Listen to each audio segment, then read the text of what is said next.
दोस्तों, राजस्थान के जोधपुर का एक बहुत ही रईस परिवार जो कि दिल्ली में रहता था। पति पत्नी प्रोफेसर थे। उनकी सिर्फ 2 बेटियां होती हैं। प्रोफेसर साहब को किसी पर भरोसा नहीं था, इसीलिए अपने घर में जितने भी नौकर चाकर थे, ड्राइवर वगैरह, सब कुछ वो अपने गांव या गांव के आसपास के लोगों को ही रख रखे थे। इन्हीं नौकरों में दोस्तों एक नौजवान लड़का भी होता है जो कि उनके गांव का ही होता है। यूं तो उनके परिवार के बीच में और नौकरों के बीच में बहुत ही ज़्यादा फासला होता है, लेकिन इस नौकर के आने के बाद दोस्तों ये सारी दूरियां मिट जाती हैं। अब दोस्तों, आज की ये जो कहानी है ये उन्हीं प्रोफेसर साहब की पत्नी, उनकी बेटियों और नौकर के बीच के हैरान करने वाली कहानी। आइए जानते हैं पूरी कहानी इस वीडियो में। लेकिन वीडियो में आगे बढ़ने से पहले बस वही रिक्वेस्ट, वीडियो को लाइक कर दीजिए, चैनल को भी सब्सक्राइब कर लीजिए ताकि मेरा हौसला बढ़ता रहे। दोस्तों, एक कहानी है राजस्थान के जोधपुर की। एक व्यक्ति होते हैं जिनका नाम विश्वनाथ सिंह होता है। उनका ठाट बात किसी जमाने में राजाओं महाराजाओं जैसा था। उनके घर में दरबार लगता था, हाथी घोड़े सब थे। लेकिन आधुनिक युग में दोस्तों जो उनके बेटे थे पढ़ लिख जाते हैं। उनके 4 बेटे होते हैं। 2 बेटे उनके साथ घर पर रहते थे। एक बेटा दिल्ली में रहता था और एक बेटा जयपुर में रहता था। आज भी उनका वर्चस्व कायम था। करीब 700-800 करोड़ रुपए की चल अचल संपत्ति उनके पास थी। तो जो दिल्ली में उनका बेटा होता है दोस्तों, उसका नाम धनंजय होता है। धनंजय जो कि दिल्ली में पढ़ा लिखा और वहीं पर वो प्रोफेसर बन जाते हैं। वहीं पर उनकी एक लड़की जिसका नाम अपर्णा होता है, उससे मोहब्बत होती है, वो भी प्रोफेसर हो जाती है। और फिर ये पति पत्नी दिल्ली के चाणक्यपुरी इलाके में वहाँ पर करीब 50 करोड़ की संपत्ति के साथ आलीशान बंगले में ये लोग रहते थे। उनकी 2 बेटियां होती हैं। बड़ी बेटी का नाम चेतना होता है, जबकि छोटी बेटी का नाम सौजन्या उर्फ शालू होता है। अब दोस्तों, ये जो बेटियां थीं ये दिल्ली के नामी गिरामी स्कूल में पढ़ती थीं। जो प्रोफेसर साहब थे धनंजय साहब, अब उन्हें किसी पर भरोसा नहीं था कि बहुत सारी, एक तो उनके पास धन दौलत थी, संपत्ति थी और खानदानी रईस थे, और दूसरा उनकी पत्नी और 2 बेटियों के अलावा और कोई पुरुष था नहीं घर में। तो इसीलिए बहुत सोच समझकर नौकर रखते थे। अपने गांव से नौकर ले आए, गांव के आसपास से नौकर ले आए। तो उन्हीं के गांव में जो विश्वनाथ जी थे, उनके पिताजी थे, उन्हीं के घर में एक चूल्हा चौका करने वाली महिला होती है। उस महिला के कई बच्चे थे। वो परेशान थी, दाने दाने की मोहताज थी।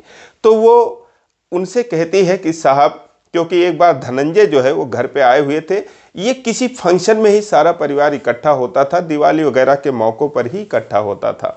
तो एक बार वो कहती है कि साहब, मेरा एक बेटा है और उसे भी आप ले जाते, 2-4 पैसे कमाता, हमारा भी गुजारा हो जाता। उस लड़के का नाम मोहन होता है। मोहन की उम्र उस समय करीब 15-16 साल की होती है। वो उसे देखते हैं और वो काफ़ी चंचल था, काफ़ी मेहनती था। कहते हैं अच्छा, यही तुम्हारा बेटा है? वो कहती है हाँ साहब, यही है। कहते हैं ठीक है, इसे जो है मैं अपने साथ ले जाता हूँ, 2-4 हज़ार रुपये महीने दे दिया करूँगा। वो बहुत खुश होती है। फिलहाल वो मोहन को अपने घर ले आते हैं, अपने वहाँ दिल्ली आवास पर ले आते हैं।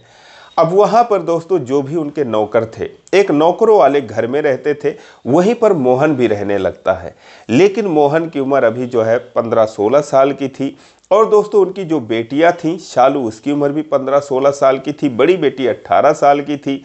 तो ये उनके हम उम्र का था। बेटियां उसे गौर से देखती थीं और वो काफ़ी चुलबुला टाइप था, हमेशा हंसाने वाली बातें करता था और उसे गाड़ियों का बहुत शौक था। तो जो प्रोफेसर साहब थे उनके पास बहुत सारी लग्जरी कारें थीं और वो उन्हीं की साफ़ सफाई करता रहता था। सारा काम वो बहुत साफ़ सफाई से करता था।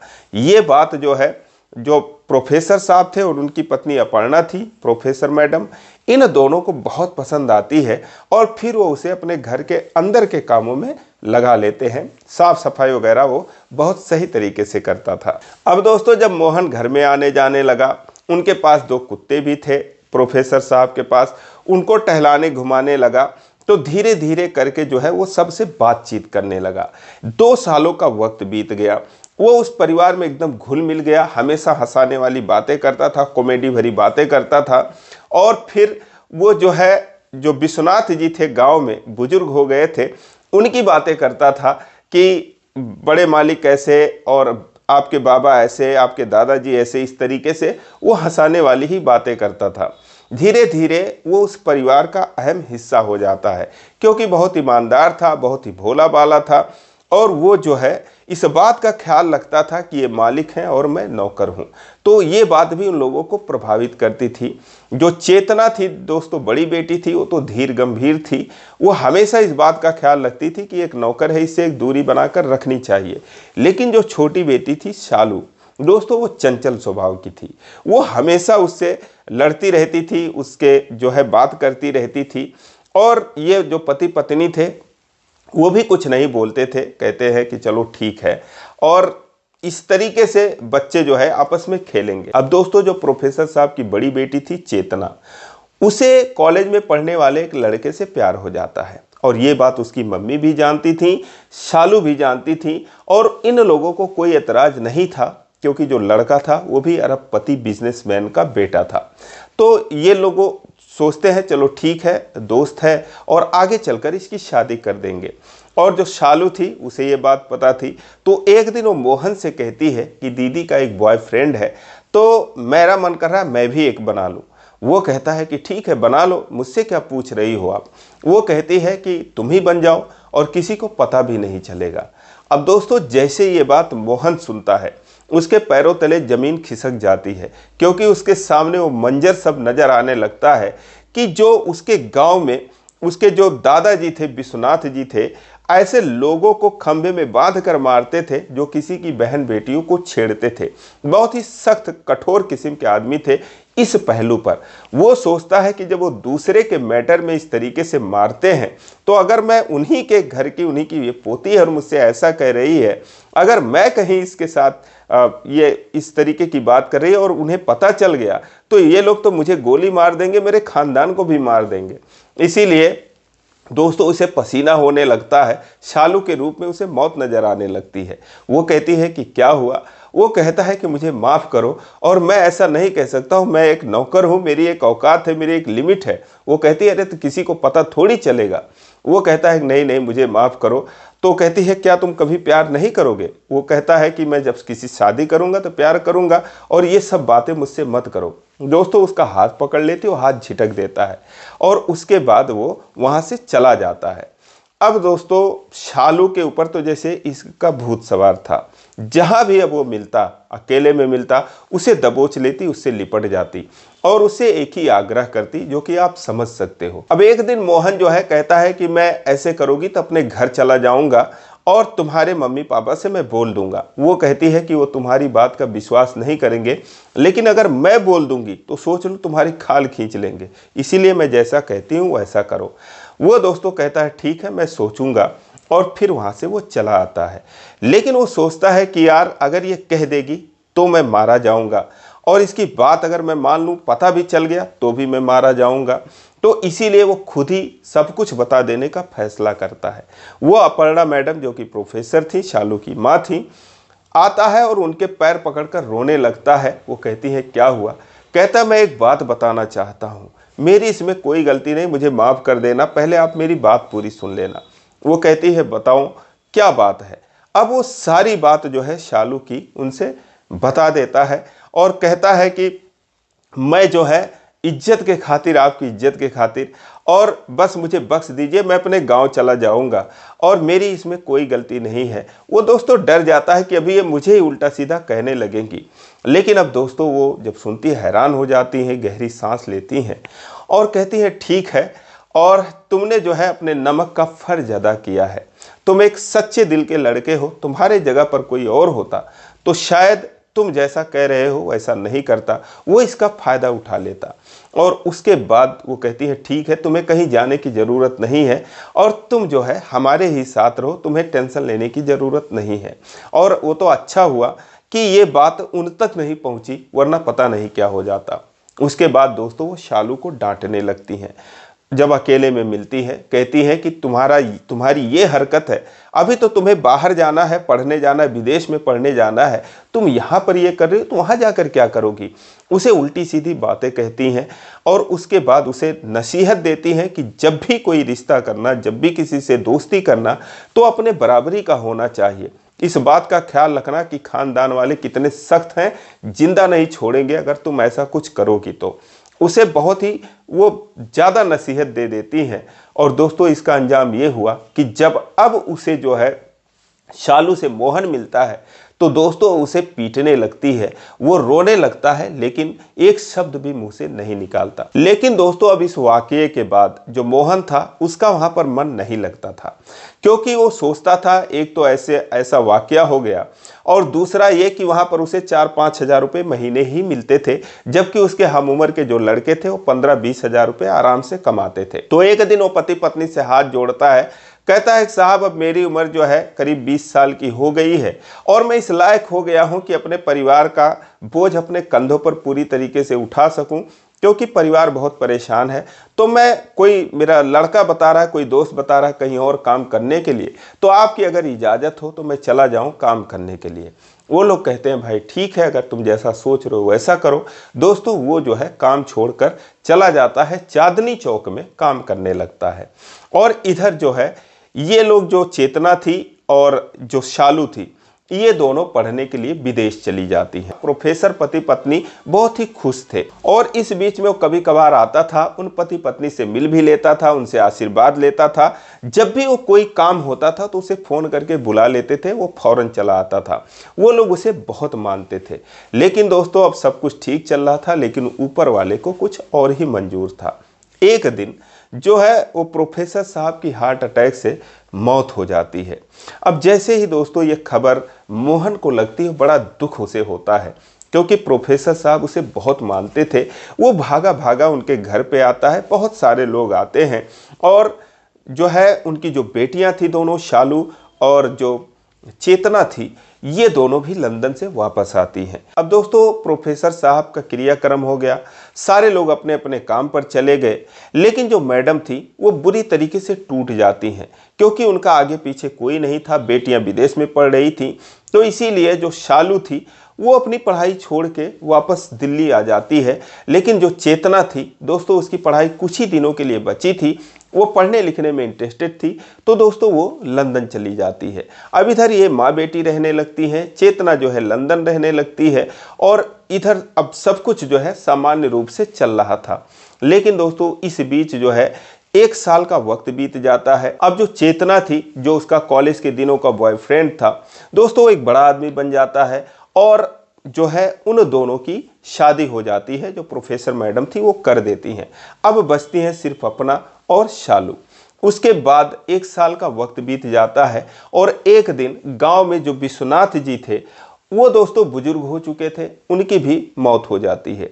अब उनकी मौत के बाद पूरा परिवार जो है वो बिखर जाता है, क्योंकि सारे लोग अपनी अपनी संपत्ति बांट लेते हैं और कहते हैं जिसका जो है वो अपना अपना देखे। और जो गांव में उनके 2 बेटे रहते थे उनके साथ, वो कहते हैं कि हम किसी के प्रॉपर्टी के जिम्मेदार नहीं हैं। जब ये बात जो है अब प्रोफेसर मैडम सुनती हैं तो दोस्तों अब उनके भी बंटवारे में, हालांकि 700-800 करोड़ की संपत्ति थी, तो 150-200 करोड़ की संपत्ति उनके भी हिस्से में आती है। अब वो ना तो गांव में किसी को जानती थी और ना ही यहाँ पर, और अब उनके घर में कोई मर्द बचा था। वो सोचती हैं, परेशान हो जाती हैं, वो सोचती है मैं क्या करूं। और उसके बाद वो मोहन को बुलाती हैं। मोहन से कहती हैं कि ऐसा है मोहन कि अब मैं बहुत परेशान हो गई हूँ, हमारा कोई नहीं रहा। और वो प्रोफेसर साहब की मौत से वैसे भी काफ़ी दुखी थी। तो वो कहती हैं कि अब बंटवारा हो गया है, सब लोग अपना अपना देख रहे हैं, तो हमारे हिस्से की जो प्रॉपर्टी है, मैं तो जानती ही नहीं हूँ कितने ताल पोखरे, कितनी ज़मीन है, कितने बाग बगीचे हैं, हमारे हिस्से में सब कुछ है।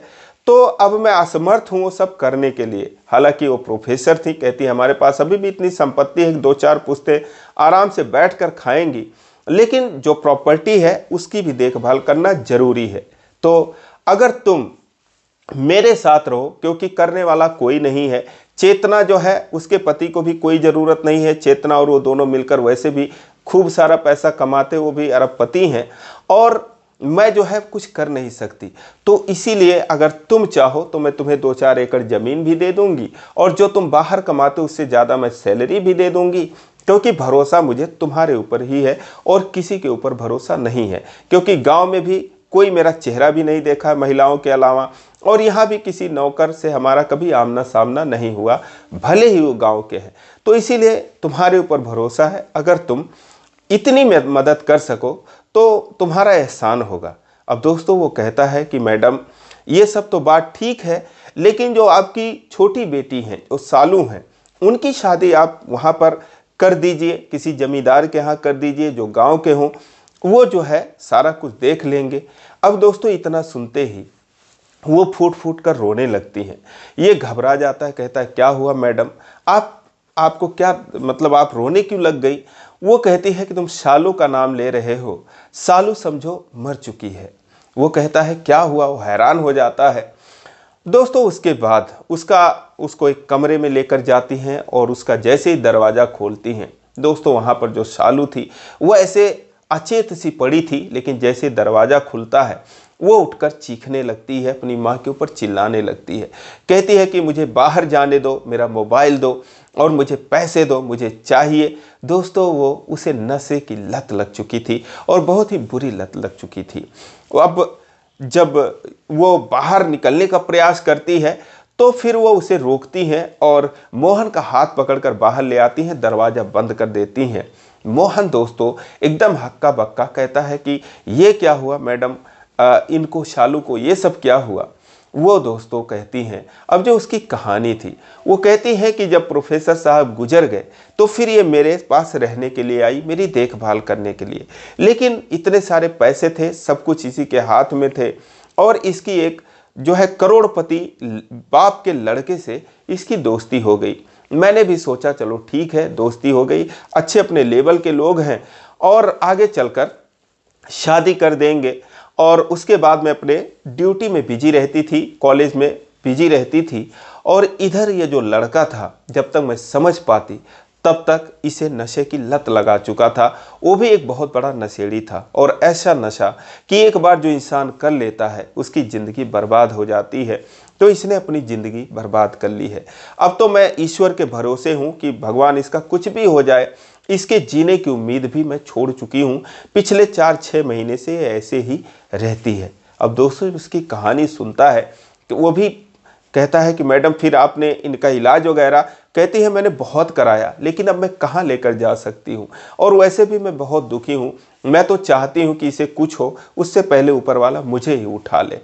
वो दोस्तों दुखी हो जाता है, कहता है क्या कहीं कोई इलाज हो, कहीं कोई उपाय हो तो आप बताइए, मुझे बहुत दुख हो रहा है। वो कहती है इलाज है, विदेशों में हो सकता है, लेकिन अब वहाँ पर कैसे जाए, कौन जाए? वो कहता है कि हम चलेंगे आप लोगों के साथ। तो दोस्तों वो पता करती हैं, सब कुछ वो पता कर ही चुकी थी। स्विट्जरलैंड में एक पैरासेल्सियस रिकवरी सेंटर था जो कि बहुत ही शानदार, बहुत ही मशहूर रिकवरी सेंटर, रिहैबिलिटेशन सेंटर होता है और जहाँ पर कोई कितना भी नशे वाला हो वहाँ पर जाकर वो ठीक हो जाता था। वो कहती हैं कि ऐसी एक जगह है, लेकिन मैं कैसे जाऊं, क्या करूं, मैं ड्यूटी से परेशान हूं, चेतना का भी अपना जॉब है, बिजनेस है। वो कहता है कि आप एक बार चलिए, मेरे कहने से चलिए और मैं भी चलूँगा। दोस्तों उसके बाद अब ये लोग प्लान बनाते हैं, जो मैडम होती हैं और जो चेतना होती है और जो शालू, ये चारों लोग जाते हैं स्विट्जरलैंड उस रिकवरी सेंटर में, इसको रिहैबिलिटेशन सेंटर में, जो शालू को वहाँ पर करते हैं और फिर दोस्तों उसका इलाज होता है। फिलहाल अब इन लोगों की ड्यूटी थी, ये तो चली आती हैं, लेकिन जो मोहन था वो वहीं पर होटल में रह जाता है और उसके बाद वो वहाँ पर जाता था, उससे बात करता था, मुलाकात करता था। धीरे धीरे वो ठीक होने लगती है। 4 महीनों का वक्त बीत गया।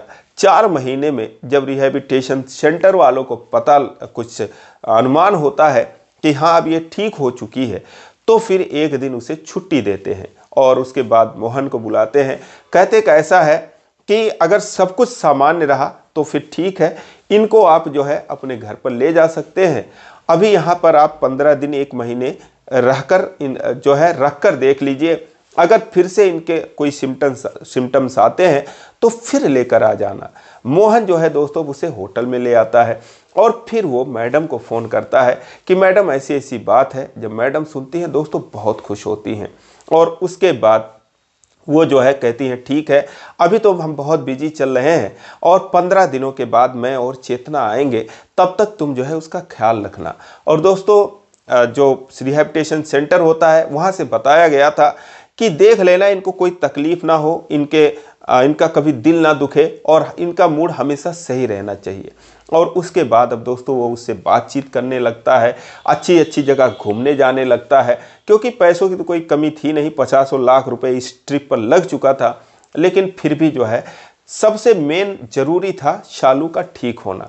और दोस्तों उसका व्यवहार सामान्य रहता है। धीरे धीरे दोस्तों वो उससे प्यार भरी बातें करने लगती है। अब ये फिर असमंजस में पड़ जाता है, सोचता है कि अब क्या करूं, अगर इनकार करता हूं तो इसका दिल दुखेगा। फिलहाल वो उससे बातें करने लगता है। अब दोस्तों 15 दिनों के बाद जब प्रोफेसर मैडम आती हैं, चेतना भी आती है, और जब शालू को इस हालत में देखते हैं तो बहुत खुश होते हैं। शालू जो है उनके गले लगकर फूट फूट कर रोने लगती है। लेकिन जब मैडम अकेले में मिलती हैं तो दोस्तों जो मोहन होता है उनका पैर पकड़कर फूट फूट कर रोने लगता है। वो कहती है क्या हुआ, वो सारी 15 दिनों की बातें बताता है। कहता है मैडम मैं इनका दिल नहीं दुखाना चाहता था, इसीलिए जो ये कहती गई मैं करता गया और मुझसे गलतियां हो गई हैं। अब दोस्तों ये बात जब मैडम सुनती हैं तो उनके चेहरे पर एक सुकून और राहत थी। वो कहती है कोई बात नहीं, सबसे अहम चीज़ था शालू का ठीक होना, और तब भी तुमने फर्ज अपना निभाया था जब इनकार किया था, आज भी तुमने अपना फर्ज निभाया है जब इस परिवार के लिए तुमने ऐसा फैसला लिया है, तो हमें कोई दिक्कत नहीं है। और वैसे भी जो इसका दोस्त था करोड़पति अरबपति घर का लड़का था, लेकिन उसने इसकी ज़िंदगी खराब करी थी। अब अगर तुम चाहो एक एहसान करो तो इसे अगर ज़िंदगी भर के लिए अपना हम सफ़र बना सकते हो तो इसके लिए भी मैं तैयार हूँ। तो वो दोस्तों मैडम की बात मान लेता है। और दोस्तों उसके बाद जो प्रोफेसर मैडम थी वो शालू की मोहन से शादी कर देती हैं। आज ये लोग बहुत खुश हैं। 5-6 सालों का वक्त बीत गया है। आज जो शालू है, मोहन है, इनके 2 बच्चे हैं, चेतना के भी 2 बच्चे हैं।